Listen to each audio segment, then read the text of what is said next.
Refonte de la liste électorale. Recensement des électeurs jusqu'au 31 mai.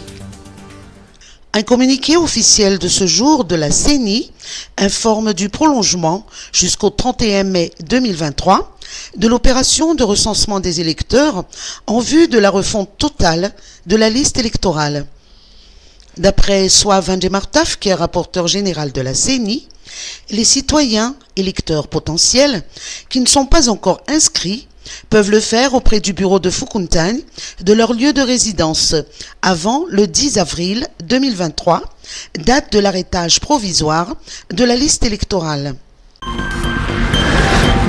Projet mobilité douce dans la CUA, financement de l'AFD pour 8 300 000 €.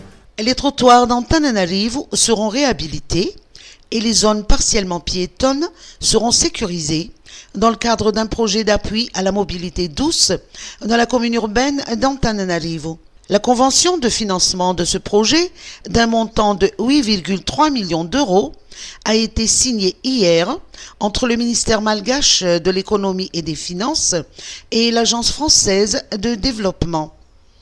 D'autres initiatives entrent dans ce projet, comme la sécurisation des abords des établissements scolaires et des zones de marché, l'éclairage des tunnels, l'amélioration des zones d'arrêt des taxis B ou encore l'aménagement d'un dispositif de pépinière urbaine. Célébration du 8 mars. 10 jours de soins médicaux gratuits dans la capitale. À l'occasion de la Journée internationale de la femme, l'association FITI et ses partenaires mettent à la disposition des Tananariviens une caravane médicale dénommée Sarbidi Niaiku, qui sillonne depuis hier les quartiers de la ville et des périphéries pour prodiguer des prestations et soins médicaux gratuits jusqu'au 8 mars prochain.